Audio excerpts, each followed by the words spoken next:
ನೋಡಿ ಚಿನ್ನ ಸಖತ್ ಕಾಸ್ಟ್ಲಿ ಅನ್ನೋ ಕಾರಣಕ್ಕೆ ಚಿನ್ನ ಕೊಳ್ಳಕ್ಕಾಗ್ತಾ ಇಲ್ಲ. ಯಾವ ಕಾಲಕ್ಕೆ ನಾವು ಚಿನ್ನ ಕೊಳ್ಳೋದು? ಮಧ್ಯಮ ಬಡವರ್ಗದವ್ರಿಗೆ ಚಿನ್ನ ಕೊಳ್ಳಕ್ಕಾಗಲ್ವಲ್ಲ, ಏನು ಮಾಡೋದು? ಆಲ್ಟರ್ನೇಟಿವ್ ವ್ಯವಸ್ಥೆಗಳನ್ನು ಮಾಡ್ಕೊಳ್ತಿದ್ದಾರೆ. ಇತ್ತೀಚೆಗೆ ಯೂತ್ಸ್ ಎಲ್ಲ ಬೇರೆ ಬೇರೆ ಆಪ್ಷನ್ಗಳನ್ನು ಕಂಡುಕೊಳ್ತಿದ್ದಾರೆ. ಅದು ಮ್ಯೂಚುವಲ್ ಫಂಡ್ ಮತ್ತು ಶೇರ್ ಮಾರ್ಕೆಟ್ ಇಂಥ ವಿಚಾರಗಳು ಮತ್ತೆ ಬರ್ತಾ ಇತ್ತು. ಬಟ್ ಎನಿವೇ ರಿಸ್ಕ್ ಇದ್ದಿದೆ. ಬೇರೆ ವಿಚಾರಗಳನ್ನು ಗಮನಿಸಿದ್ರೆ ಮ್ಯೂಚುವಲ್ ಫಂಡ್ ಆಗಲಿ ಅಥವಾ ನೀವು ಶೇರ್ ಮಾರ್ಕೆಟ್ ಅಂತ ಗಮನಿಸಿದ್ರೆ, ಬಟ್ ಚಿನ್ನದ ವಿಚಾರದಲ್ಲಿ ರಿಸ್ಕ್ ಅನ್ನೋದೇ ಇರಲ್ಲ. ನೇರ ಹೋಗ್ತೀವಿ, ದುಡ್ಡು ಕೊಡ್ತೀವಿ, ಚಿನ್ನ ಖರೀದಿ ಮಾಡ್ತೀವಿ, ಆ ಚಿನ್ನ ನಮ್ಮ ಹತ್ರ ಸೇಫ್ ಆಗಿರುತ್ತೆ. ರವಿಕುಮಾರ್ ಸರ್ ಹೇಳ್ತಾ ಇದ್ರು, ನಾವೇ ಅದಕ್ಕೆ ಒಡೆಯರಾಗಿರ್ತೀವಿ, ರಾಜ ರಾಣಿ ಎಲ್ಲ ನಾವೇ ಆಗಿರ್ತೀವಿ, ಹಾಗಾಗಿ ರಿಸ್ಕ್ ಕಡಿಮೆ ಅಂತ. ರವಿಕುಮಾರ್ ಸರ್ ಹೇಳ್ತಾ ಇದ್ರು, ಆಲ್ಟರ್ನೇಟ್ ಆಪ್ಷನ್ಗಳಿದೆ, ಜನ ಅದ್ರ ಮೊರೆ ಹೋಗ್ತಿದ್ದಾರೆ, ಅದ್ರಲ್ಲಿ ಹೂಡಿಕೆ ಮಾಡೋದು ಕೂಡ ಒಳ್ಳೇದೇ ಅನ್ನೋ ರೀತಿಯಲ್ಲಿ ಹೇಳ್ತಾ ಇದ್ದಾರೆ. ನೋಡಿ, ಯಾವಾಗ ಒಂದು ಮಿಕ್ಸೆಡ್ ಬ್ಯಾಗ್ ಅಂತೀವಿ ನಾವು. ನಿಮ್ಮ ಹತ್ರ 1 ಲಕ್ಷ ಆಯಿತು ಅಂದರೆ 25,000 ಚಿನ್ನಕ್ಕೆ ಹಾಕ್ಬೋದು, 25,000 ಬೆಳ್ಳಿಗೆ ಹಾಕ್ಬೋದು, 25,000 ಮ್ಯೂಚುವಲ್ ಫಂಡ್ಗೆ ಹಾಕ್ಬೋದು, 20,000 ಒಂದು FD ಹಾಕ್ಬೋದು. ಆ ಥರ ನಾಳೆ ದಿನ ಇದರಲ್ಲಿ ಕಳ್ಕೊಂಡ್ರು ಅದರಲ್ಲಿ ಎಲ್ಲೋ ಮೇಕಪ್ ಆಗುತ್ತೆ, ಅದರಲ್ಲಿ ಕಳ್ಕೊಂಡ್ರೆ ಇದರಲ್ಲಿ ಮೇಕಪ್ ಆಗುತ್ತೆ. ಎಲ್ಲ ದುಡ್ಡು don't put all the eggs into one basket ಅಂತ ಒಂದು ಗಾದೆನೇ ಇದೆ. ಎಲ್ಲ ಒಂದೇ ಕಡೆನೂ ಹಾಕ್ಬಾರ್ದು. ಹೌದು, ತುಂಬ ಜನ ಕಳ್ಕೊಂಡಿದ್ದಾರೆ. ನೋಡಿ, ಈಗ ಗುರು ರಾಘವೇಂದ್ರ ಬ್ಯಾಂಕ್, ಪಾಪ ನಮ್ಮ ಬಸವನಗುಡಿಯಲ್ಲಿ ಎಷ್ಟೋ ಜನ ರಿಟೈರ್ಡ್ ಪೀಪಲ್ ದುಡ್ಡು ಹಾಕ್ಬಿಟ್ಟು ಏನೂ ಇಲ್ದಿರೋ ದಿನ ಬ್ಯಾಂಕ್ ಮುಂದೆ ನಿಂತಿರ್ತಾರೆ. ಅವ್ರಿಗೆ ಇವತ್ತು ಹಾಸ್ಪಿಟಲ್ ಖರ್ಚು ಕೂಡ ಇಲ್ಲ. ಯಾರು ಅಯ್ಯೋ ರಿಸರ್ವ್ ಬ್ಯಾಂಕ್ ಆಗಲಿ ಸರ್ಕಾರ ಆಗಲಿ ಏನು ಮಾಡೋಕ್ಕೂ ಆಗ್ತಾ ಇಲ್ಲ. ಇವಾಗ ಎಲ್ಲರೂ ಹೇಳ್ಬೋದು ನಾವು ಕೊಡಿಸ್ತೀವಿ ಅಂತ, ಅವ್ರು ಬೀದಿ ಪಾಲ್ ಮಾಡಿದಾರಲ್ಲ ಇವತ್ತು. ಬ್ಯಾಂಕೇ ಆ ಥರ ಇರಬೇಕಾದ್ರೆ ಅದೇ ಚಿನ್ನ ಇದ್ದಿದ್ರೆ ಅವನೇ ರಾಜ ಅವರೇ ಮಂತ್ರಿ. ಅಲ್ಲ, ಬ್ಯಾಂಕ್ ಏನಾಗುತ್ತೆ, ಯಾವ ಬ್ಯಾಂಕಲ್ಲಿ ನಾವು ಹೂಡಿಕೆ ಮಾಡ್ಬೇಕನ್ನೋದು ಇಂಪಾರ್ಟೆಂಟ್. ನಾನು ಈ ಮಾಧ್ಯಮದ ಮುಖಾಂತರ ಏನು ಹೇಳ್ತೀನಿ, ನಾನು ಕೆನರಾ ಬ್ಯಾಂಕಲ್ಲಿ ಇನ್ವೆಸ್ಟ್ ಮಾಡಿದ್ದೀನಿ ಅಂತ, state bank of India invest ಮಾಡಿದ್ದೀನಿ. ನಾನು ಮೋಸ ಆಗಿಲ್ಲ. ರೇಟ್ ಅಪ್ ಆ್ಯಂಡ್ ಡೌನ್ ಇರ್ಬೋದು. ಕೆಲವು ಕೋಆಪರೇಟಿವ್ ಬ್ಯಾಂಕಲ್ಲಿ ಆ ಆಡಳಿತ ಅಂದರೆ how the manage the bank. ಈಗ ಹೇಳಿದ್ರೆ ರಾಘವೇಂದ್ರ ಬ್ಯಾಂಕ್ ಹಂಗಾಗಿತ್ತು.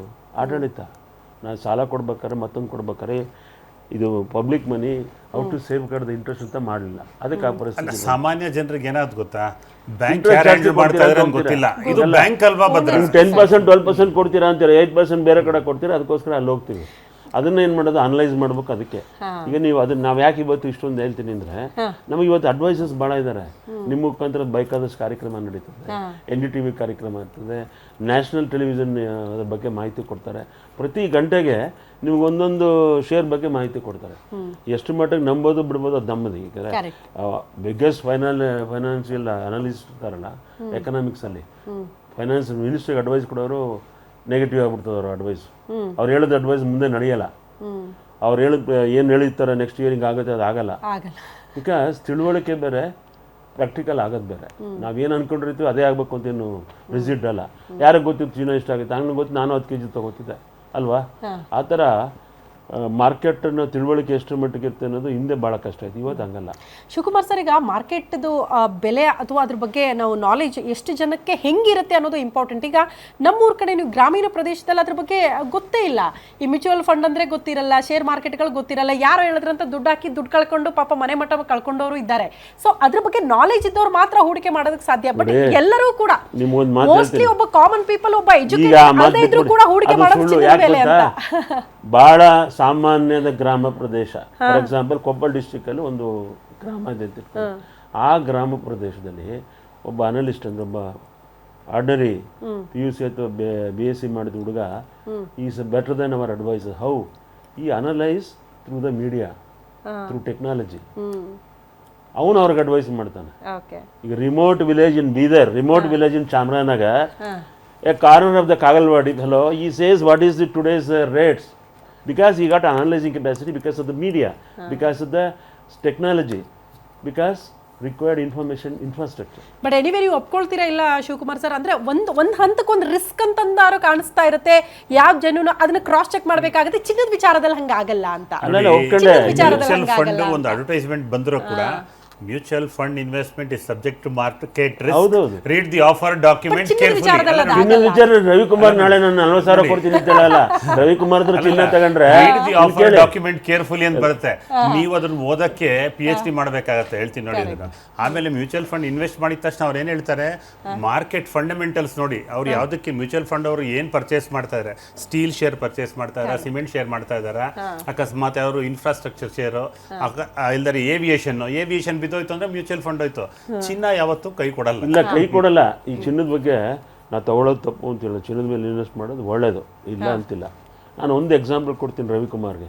ನಾನು ಅವ್ರ ಹತ್ರ ಒಂದು ನೆಕ್ಲೆಸ್ ತಗೊಂಡಿರ್ತೀನಿ. ನಾನು ನೆಕ್ಲೆಸ್ ಮತ್ತೆ ಮಾರ್ಬೇಕಾದ್ರೆ ಅದೇ ರೇಟ್ ಕೊಡಲ್ಲ ಅವರು, ವೇಸ್ಟೇಜ್ ಕಳೀತಾರೆ ಮತ್ತೆ ಅವತ್ತಿನ ರೇಟ್ ಹಾಕ್ತಾರೆ. ಒಪ್ಕೊತೀರಾ? ಚಿನ್ನ ಅಪ್ಪಾಗೋವರೆಗೂ ನನಗೆ ಆ ವೇಸ್ಟೇಜ್ ಅಂತ ಬಿಡೋದಿಲ್ಲ. ಯೂಸ್ ಪರ್ಚೇಸ್ ಮಾಡೋರು ನಾವು ವೇಸ್ಟೇಜ್ ಕೊಡಬೇಕು, ಸೇಲ್ ಮಾಡೋರು ವೇಸ್ಟೇಜ್ ಕೊಡಬೇಕು. ಆ ಒಂದು ಡಿಫ್ರೆನ್ಸ್ ಇದ್ದೇ ಇದೆ, ಇಲ್ಲ ಅಂತ ಹೇಳಲ್ಲ. ನಿಮ್ಮ ಅಸಂಪ್ಷನ್ ತುಂಬಾ ರಾಂಗ್. ರಾಂಗ್ ಅಲ್ಲ, ನನ್ನ ಸಬ್ಮಿಷನ್ ನಾನು ಹೇಳ್ತೀನಿ ನೋಡಿ, ನಾನು ನಿಮ್ಗೆ ಕ್ಲಾರಿಟಿ ಕೊಡ್ತೀನಿ ನೋಡಿ ಇದರಲ್ಲಿ. ಇವಾಗ BIS ಹಾಲ್ಮಾರ್ಕ್ ಜ್ಯುವೆಲ್ರಿ ಅಂತಿದೆ, ಎಲ್ಲದರಲ್ಲೂ ಸರ್ಕಾರನೇ guarantee, institution bureau of Indian ಸ್ಟ್ಯಾಂಡರ್ಡ್ಸೇ ಗ್ಯಾರಂಟಿ. ಇವಾಗ ಅದು ಕಂಪಲ್ಸರಿ ಇದೆ, BIS ಹಾಲ್ಮಾರ್ಕ್ ಜ್ಯುವೆಲ್ರಿನೇ ಮಾರಬೇಕು ಅಂತ.